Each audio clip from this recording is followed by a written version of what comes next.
Hello JNV aspirants, I hope आप लोग की तैयारी बहुत अच्छी चल रही होगी। तो भाई बच्चों के इतने सारे डाउट आ रहे थे, कमेंट सेक्शन में इतने सारे कमेंट आ रहे थे कि मैम फॉर्मूला शीट ले आओ। मैथ्स की भी फॉर्मूला शीट आ गई, साइंस की कब आएगी? तो भाई आपकी डिमांड पर ये वीडियो फाइनली यहाँ पर आ गई है। अब आपको इधर उधर कहीं भी भटकने की जरूरत नहीं है, 10 बुक को ओपन करके फॉर्मूलाज ढूंढने की जरूरत नहीं है। सारे फॉर्मूला इस एक वीडियो में आपको मिलेंगे। तो फटाफट से हम लोग फॉर्मूलेस को समझते हैं कि किस चैप्टर में से कौन सा फॉर्मूला है। सारे कॉन्सेप्ट यहाँ पे आपको क्लियर हो जाएंगे। तो जो हमारा पहला फॉर्मूला है वो है कैलोरीफिक वैल्यू का, यानी कि ऊष्मीय मान का। ठीक है, इसको हम लोग शॉर्ट में क्या लिखते हैं? शॉर्ट में हम लोग CV लिखते हैं। इसका फॉर्मूला जो है वो क्या बताता है? वो ये बताता है जब हम 1 kg ऑफ फ्यूल को बर्न करते हैं तो जो हीट रिलीज होती है उससे हम क्या कैलकुलेट कर पाते हैं? हम अपनी कैलोरीफिक वैल्यू कैलकुलेट कर पाते हैं, यानी कि heat release upon mass of fuel burn.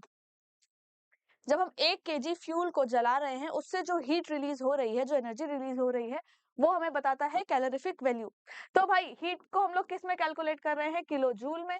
और मास को हम लोग करते हैं केजी में, यानी कि किलोग्राम में। तो हमारी यूनिट क्या है? ये हो जाएगी हमारी कैलोरीफिक वैल्यू की यूनिट। तो भाई बच्चों यहाँ पे आपको ये कैलोरीफिक वैल्यू का चार्ट दिया हुआ है, अलग अलग फ्यूल है उनकी कैलोरीफिक वैल्यू दी है। आपने कमेंट सेक्शन में बताना है कि इनमें से सबसे ज्यादा कैलोरीफिक वैल्यू किसकी है और सबसे कम कैलोरीफिक वैल्यू किसकी है। जिसकी जितनी ज्यादा कैलोरीफिक वैल्यू होगी वो उतना ही अच्छा फ्यूल होगा। क्यों? क्योंकि कम मास में वो ज्यादा हीट दे रहा है, मतलब वो उतना ही ज्यादा अच्छा फ्यूल होगा। चलो, अब एक बहुत बेसिक सा फॉर्मूला है स्पीड, डिस्टेंस एंड टाइम का। ये आपके एनसीईआरटी में मेंशन नहीं है, पर ये बहुत बेसिक सा फॉर्मूला है जो फर्दर क्वेश्चंस को कैलकुलेट करने में हेल्प करता है। अगर हमें किसी भी ऑब्जेक्ट की, वस्तु की स्पीड निकालनी है तो हम ये देखेंगे कि उसने कितनी दूरी तय करी है और कितने समय में वो दूरी तय करी है। तो डिस्टेंस अपॉन टाइम, डिस्टेंस की यूनिट होती है हमारी जनरली मीटर में, टाइम होता है सेकंड में, तो मीटर पर सेकंड इसकी यूनिट हो जाती है। इसी तरीके से वेलोसिटी होता है, वेलोसिटी को हम लोग कैलकुलेट करते हैं, किस में कैलकुलेट करते हैं? डिस्प्लेसमेंट। मतलब यहाँ पे डिस्टेंस की जगह आ जाता है डिस्प्लेसमेंट अपॉन टाइम, बाकी सारी वैल्यूज वही रहती है। ठीक है, डिस्प्लेसमेंट भी मीटर में ही होता है उसकी यूनिट, टाइम हमारी सेकंड में होती है, मीटर पर सेकंड उसकी वैल्यू होती है। बिल्कुल सिंपल सा बेसिक सा फॉर्मूला है। ठीक है, ये फर्दर आपको और क्वेश्चन सॉल्व करने में हेल्प करेगा। ठीक है, यहाँ इसकी यूनिट्स आपको दी हुई है, इससे आप स्पीड भी निकाल सकते हो, डिस्टेंस निकाल सकते हो और टाइम, ये तीनों चीजें आप निकाल सकते हैं। अगला जो हमारा फॉर्मूला है ये है चैप्टर, कौन से चैप्टर से? ये है फोर्स से, यानी कि बल से। तो भाई बल का सूत्र क्या होता है? बल का सूत्र होता है मास इनटू एक्सेलरेशन, यानी कि कोई ऑब्जेक्ट जो हमारा रखा हुआ है उसका कितना मास है। ठीक है, कितना उसके अंदर का मास है। ठीक है, द्रव्यमान कितना है और त्वरण यानी कि एक्सेलरेशन कितना है, उससे हम क्या निकाल लेंगे? उससे हम निकाल लेंगे फोर्स को, यानी कि बल को। अब एक और तरीका है, अगर हमें ग्रेविटी दी हुई है, मान लो हम इस ऑब्जेक्ट को नीचे फेंक रहे हैं और हमें फोर्स बतानी है कि किस फोर्स से ये ऑब्जेक्ट नीचे की तरफ जा रहा है, तो इसका मास यानी कि m। अब यहाँ पे एक्सेलरेशन क्या लग रहा है? यहाँ पे ग्रेविटेशनल फोर्स लग रही है, तो हम यहाँ पे फॉर्मूला यूज करते हैं मास इनटू ग्रेविटी, यानी कि एक्सेलरेशन ड्यू टू ग्रेविटी जो लगती है, इसकी जनरली वैल्यू जो होती है 9.8 या फिर हम लोग 10 कंसिडर करते हैं। फोर्स की यूनिट होती है न्यूटन या फिर केजी मीटर पर स्क्वायर, हम लोग इसकी यूनिट लिखते हैं। ठीक है, आई होप आप लोग को ये समझ आया होगा। अब इसी से बनता है एक और फॉर्मूला, ये भी आपके एनसीईआरटी में नहीं है, बट इससे रिलेटेड क्वेश्चंस आपको जरूर देखने को मिलेंगे, कैलकुलेट करने को भी मिलेंगे, अपने देखे भी होंगे। पहला क्या दिया है? संतुलित बल यानी कि बैलेंस्ड फोर्स। ठीक है, दूसरा दिया है असंतुलित बल यानी कि अनबैलेंस्ड फोर्स।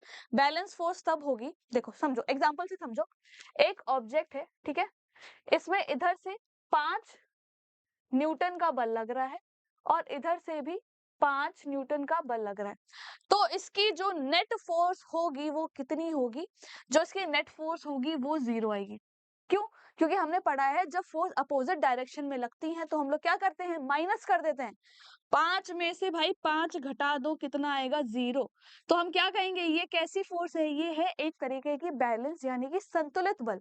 और यही अगर हमारे इस ऑब्जेक्ट पे एक तरफ 10 न्यूटन का बल लग रहा होता और दूसरी तरफ 5 न्यूटन का लग रहा होता, तो 10 में से हम 5 माइनस करेंगे, 5 न्यूटन आ जाएगा।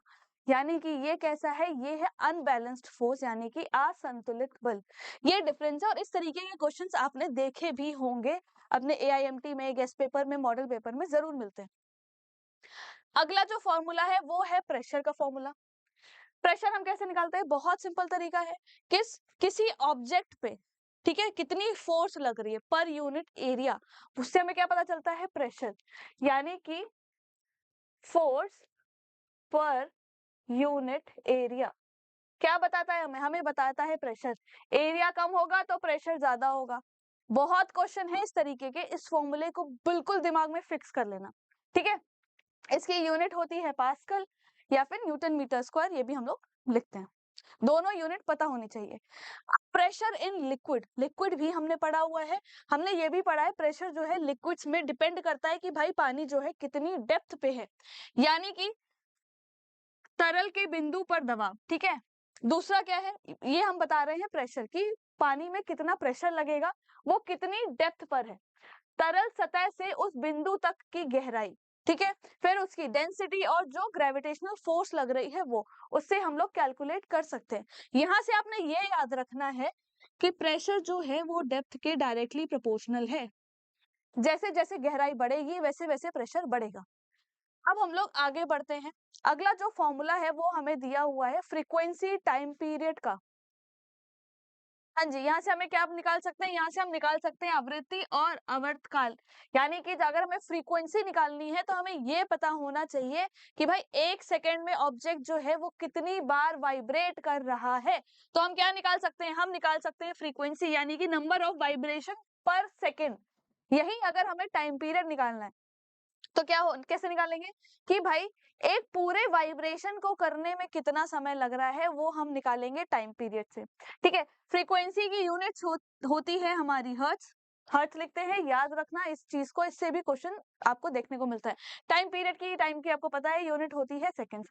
तो इन दो फॉर्मूले से आप इसको आसानी से कैलकुलेट कर सकते हैं। टाइम पीरियड दिया होगा तो आप फ्रीक्वेंसी निकाल सकते हैं, फ्रीक्वेंसी दिया है तो आप टाइम पीरियड निकाल सकते हैं, सिंपल सा। अगला अगला है भाई एम्पलीट्यूड। एम्पलीट्यूड क्या होता है, जो हमारी साउंड वेव है, ठीक है। एम्पलीट्यूड इज अ डिस्टेंस और डिस्प्लेसमेंट। हमारी साउंड कैसे ट्रेवल करती है, वेव्स की फॉर्म में। अब वो कितनी दूरी तय कर रही है वो क्या है, वो है हमारा एम्पलीट्यूड, ठीक है। अब इसकी यूनिट होती है मीटर, क्योंकि कितनी दूरी दूरी हम किस में नाप रहे हैं, मीटर में नाप रहे हैं, ठीक है। आयाम हो गया हमारा एम्पलीट्यूड। फिर बात करते हैं लाउडनेस की। लाउडनेस क्या है, परसेप्शन ऑफ साउंड इंटेंसिटी, यानी कि साउंड जो है हमें कितनी सुनाई दे रही है, मतलब ऊंची सुनाई दे रही है, कम सुनाई दे रही है, क्या उसकी इंटेंसिटी है, वो बताते हैं लाउडनेस। इसकी यूनिट होती है डेसिबल। याद रखना है लाउडनेस की यूनिट होती है डेसिबल। अब इनका रिलेशन क्या है वो समझो। इनका जो रिलेशन है, अगर एम्पलीट्यूड हमारा 2 है, ठीक है, तो लाउडनेस कितनी हो जाएगी, लाउडनेस कितनी हो जाएगी, लाउडनेस हो जाएगी हमारी 4, यानी कि दुगनी हो जाएगी, डबल हो जाएगी। ये हमारा रिलेशन है एम्पलीट्यूड में और लाउडनेस में, ठीक है। ये फॉर्मूला आपको याद रखना है। इससे मतलब थ्योरेटिकल क्वेश्चन भी आपका बहुत इजीली बनता है कि एम्पलीट्यूड अगर हम डबल कर दें तो लाउडनेस कितनी हो जाएगी, 4 टाइम्स हो जाएगी, ठीक है। इस कॉन्सेप्ट को आपने याद रखना है। अगला जो फॉर्मूला है ये आता है हमारा लॉ ऑफ रिफ्लेक्शन से। बहुत बेसिक फॉर्मूला है, हर किसी को याद होना चाहिए क्योंकि इससे न्यूमेरिकल के क्वेश्चन बनते हैं। वो क्या है, angle of incidence is equal to angle of reflection, ठीक है। हमारे जो दोनों कोण हैं वो कैसे होते हैं, वो बराबर होते हैं। ये कहाँ से फॉर्मूला आ रहा है, ये आ रहा है लॉ ऑफ रिफ्लेक्शन से। इसी में साथ ही साथ आपको एक चीज हमेशा याद रखनी है कि नॉर्मल जो है वो प्लेन सरफेस के कैसे जाती है, परपेंडिकुलर जाती है, ठीक है। कैसे जाएगी, परपेंडिकुलर, यानी कि 90 डिग्री पे। बस ये दो कॉन्सेप्ट आप याद रखोगे लाइट वाले चैप्टर में से, यानी कि लॉ ऑफ रिफ्लेक्शन में से एक भी न्यूमेरिकल आपसे गलत नहीं होगा, इस बात की गारंटी मैं देती हूँ। बस ये दो कॉन्सेप्ट याद रखने और ये ध्यान रखना है कि क्वेश्चन में कौन सा एंगल पूछा गया है, बहुत आसानी से कैलकुलेट हो जाएगा। अगला क्या है, मल्टीपल रिफ्लेक्शन। ये कॉन्सेप्ट बहुत अच्छा है, बहुत इंटरेस्टिंग है। इससे हम क्या पता लगा सकते हैं कि भाई कितनी इमेजेस बनेंगी हमारी, कैसे पता लगाएंगे। दो शीशे हैं, उनके बीच में कितना एंगल है, ठीक है। उस एंगल को हम लोग यहाँ रख लेंगे, मान लो 90 हो गया, 60 हो गया, और इस फॉर्मूले में फिट कर देंगे। मान लो अगर यहाँ पे हमारा 360 बाय 90 डिग्री पे रखे होते, तो कितना होता 4, 4 में से 1 माइनस कर दो 3, 3 इमेजेस बनती है अगर दो शीशे 90 डिग्री पे रखे होते। इससे रिलेटेड क्वेश्चंस जो हैं आपको एग्जाम में जरूर देखने को मिलेंगे। इसके 3 स्पेशल केस होते हैं, उनको समझ। हाँ जी, तो भाई मल्टीपल रिफ्लेक्शन के हमारे 3 स्पेशल केसेस हैं। वो स्पेशल केस क्या है? पहला केस है हमारे पास, अगर हमारा मिरर जो है वो कैसे रखे होंगे, 2 मिरर जो है वो पैरेलल रखे होंगे। ठीक है, एक सेकेंड। 2 मिरर अगर हमारे पैरेलल रखे हुए तो लाइट जो है वो मल्टीपल रिफ्लेक्शन करेगी और हमारी इमेजेस जो होंगी वो इनफाइनाइट यानी कि अनगिनत इमेजेस क्रिएट होंगी। अगर हमारे पास जो नंबर आ रहा है वो इवन आ रहा है, जैसा कि अभी हमारा आया था 360 बाय 90 पे, ठीक है, कितना आया था 4 आया था, तो हम उसमें से माइनस कर देते हैं 1। क्यों? क्योंकि एक इमेज जो है वो ऑब्जेक्ट के पीछे जो है वो छुप जाती है, इसीलिए। और अगर ऑड आता है तो वो एज इट इज रहता है, उसमें हम कुछ भी कहीं भी माइनस नहीं करते। ये 2-3 स्पेशल केसेस है, ठीक है। अब हम लोग जनरली यही फॉर्मूला यूज होता है। अब लास्ट जो फॉर्मूला है वो है एंगल इन पेरिस्कोप। ये फॉर्मूला नहीं है, बेसिकली एंगल है, तो आपसे एंगल से रिलेटेड भी पूछा जा सकता है, इसीलिए यहाँ पर ये मेंशन है कि पेरिस्कोप में जो मिरर रखे होते हैं वो कितने डिग्री पे रखे होते हैं। पेरिस्कोप का डायग्राम याद है? कुछ ऐसा सा स्ट्रक्चर होता है। कहाँ यूज होता है? सबमरीन्स में यूज होता है। एक मिरर यहाँ पे लगा होता है, एक मिरर यहाँ पे लगा होता है। यहाँ से बेचारा इंसान देख रहा होता है और यहाँ पे मान लो कोई ऑब्जेक्ट है, ठीक है। यहाँ से लाइट पड़ी इस पे, इससे गई इस मिरर पे और इससे गई इस इंसान पे।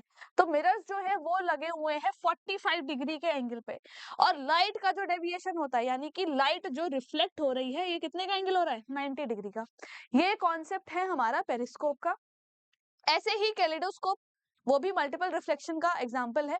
अगर उसमें भी 2 मिरर्स जो है, उसमें कितने होते हैं? जनरली 3 मिरर्स होते हैं, ठीक है। और वो अपने 60 डिग्री एंगल पे रखे होते हैं। उसका भी यही सिंपल सा कॉन्सेप्ट है।